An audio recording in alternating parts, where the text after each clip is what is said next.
All right, shalom, shalom.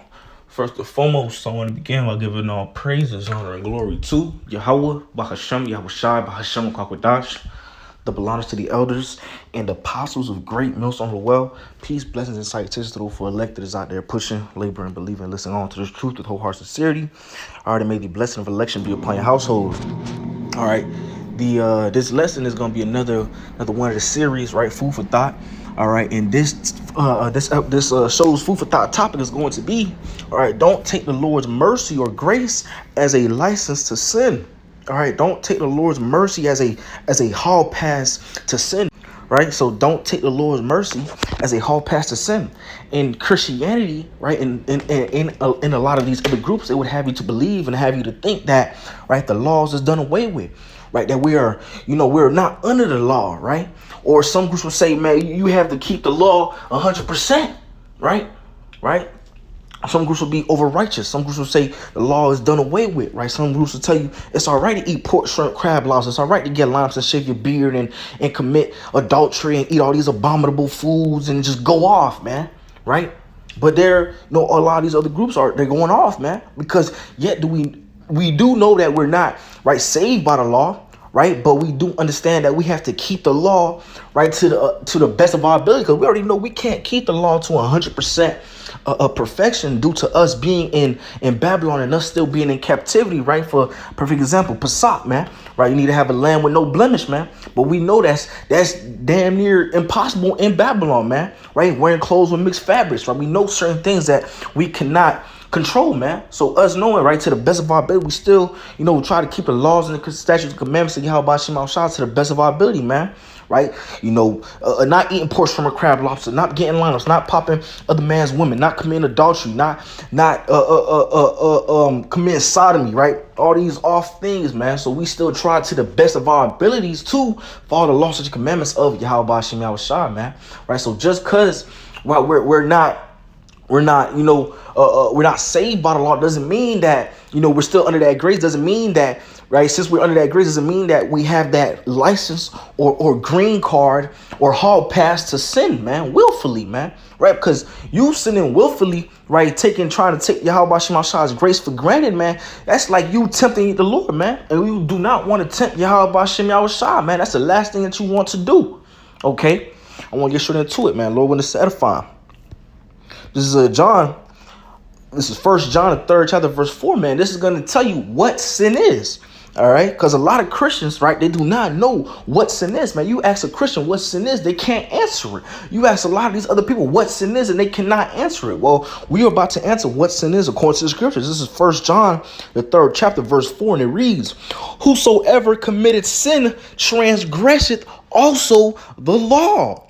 For sin is the transgression of the law.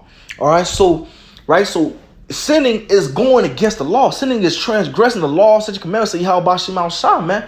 So right, the law tells you, right, don't get lineups, don't eat pork, shrimp, crab, lobster, don't commit adultery, right? So by you doing these things, you are therefore sinning. You are therefore committing a sin, man. Right. So that's the first thing that we need to understand, man. Right. So these Christians are going to tell you the laws are done away with. Right. So if the laws are done away with, then there's no sin. Right? Because as we just read, sin is the transgression of the law. So if there is no law, if the laws are done away with according to what these Christians say, right, then therefore it is impossible to sin, right? And that just shows you, man, that just debunked, a lot of these Christian doctrines by saying the laws is done away with, man. Because if the laws were done away with, then there is no sin, man. But we know that that's false, man. We know that there is sin, man. We sin daily, man. Right? We in the fucking flesh, right? But that is some of the lies and nonsense and deception of these Christian churches and a lot of these other groups, man. All right? And that's why they try to take that as they try to say the laws done away with so they can have that license to sin, man. Right? Got a pastor with a shaved head, clean face beard, eating pork, shrimp, and crab in the back of the church, and hopping up on the podium and getting ready to prophesy lies and deceits into the people, man. Right? That's the confusion and nonsense of this modern day plantation Christianity, man. And a lot of these other groups. All right, this is Matthew the 5th chapter, verse 17, and it reads, think not that I come to destroy the law or the prophets. I am come not to destroy, but to fulfill. Let me read that again. Think not that I am come to destroy the law or the prophets. I am not come to destroy, but to fulfill. Right? So these Christians like to say, right, when Yahushua was on the scene, right, who the world really calls Jesus, was on the scene and he died, right, and the laws were done away with, right? But as we read in Matthew, it said, think not that I come to destroy the law or the prophets. I am not come to destroy, but to fulfill, right? So Yahushua, who the world really called Jesus, did not come to destroy the law, put the laws away, but he came to fulfill the laws, man, right? And you see that in the scriptures. Right? And that just goes and debunks a lot of these Christian doctrines and a lot of these other group doctrines, man. Right? So just because we're under that grace period and we're not, fully subjected to the laws, I could say, right, doesn't mean that we have that license or green card or hall pass to sin and go off, man. All right? Because by doing that, right, willfully sinning, man, that's a terrible thing to do, man. Willfully sinning, you playing with your life, man, because you tempting Yahweh by Hashem Yahushua by willfully sinning, man. All right.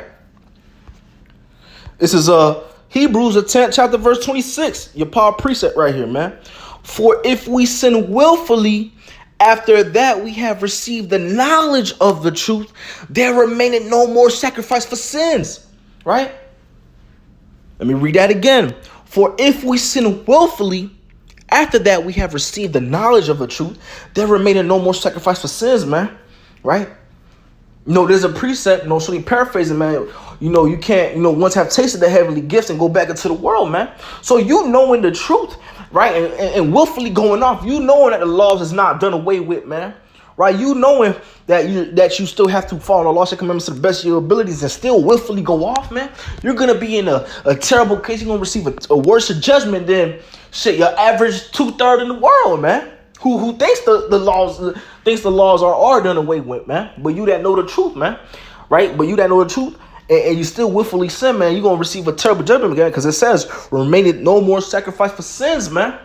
Right? Because we know that there is a sacrifice for sins, man. That sacrifice was, right, Yahushua, right, shedding his blood on that cross, man. Right? This is Matthew, the 4th chapter, verse 7. It reads, Yahushua said unto him, it is written again, thou shalt not tempt the Lord thy power, man. All right? So we should not be tempting the Lord, Yahweh B'Shem Yahushua, man. Right? Willfully sinning, thinking the laws are done away with, doing all this wayward shit, man. You are tempting the Lord, man. And you tempting the Lord, you play with your life, man. Because at any moment, man, the Lord could just take that spirit from you, take that ghost from you, just throw you in the spirit realm, man. Or jack you up in a terrible way, man. Right? We got to understand these things, man. Right? That's a major deception from these Christian churches and these other groups, man, right, that lead our people astray. This is Judges, the 5th chapter, man, verse 11. And at the end of the day, man, right, we are just rehearsing the righteous acts, like it's going to say in this precept. This is Judges, the 5th chapter, verse 11. It reads, they that are delivered from the noise of the archers in the places of drawing waters, there shall they rehearse the righteous acts of the Lord, even the righteous acts toward the inhabitants of the villages in Israel. Then shall the people of the Lord go down to the gates. And I put that precept out just to pull out, man, us rehearsing the righteous acts of Yahweh B'Shem Yahushua, man. Because, mind you, we can't keep the Shabbat to 100% perfection in Babylon. Some brothers have to work, right? Some brothers, may have to spend some money to buy some food to feed themselves. So, it's just different circumstances. So we can't keep, the Shabbat to 100% perfection. We can't keep the Pesach to 100% perfection. We can't keep a lot of things to 100% perfection, man. But we still try and rehearse the righteous acts and follow laws and commandments to the best of our ability with whole heart sincerity, man. Even though we still know that we're in captivity and we won't be able to keep these laws and commandments to 100% perfection, man. Right? But we still have that faith and still try, man. Right? But we're not going off and willfully sinning, man. Right? And that's something that you need to keep in mind, man. All right, but hey, I'm going to wrap it up with that. Lord will, this was edifying to the elect of Israel. Another one of a food for thought, man. But hey, I'm gonna wrap it up with that. I'm gonna give all praises, honor, and glory to Yahweh, Bahasham, Yahweh Shai, Bahasham, Kwakadash, that belongs to the elders and apostles of Great Millstone who well. Peace, blessings, and salutations to those for elect that is out there pushing, laboring, believing, listening on to this truth with whole heart sincerity. And until next time, Shalom and a Baba Kwame Yasharallah.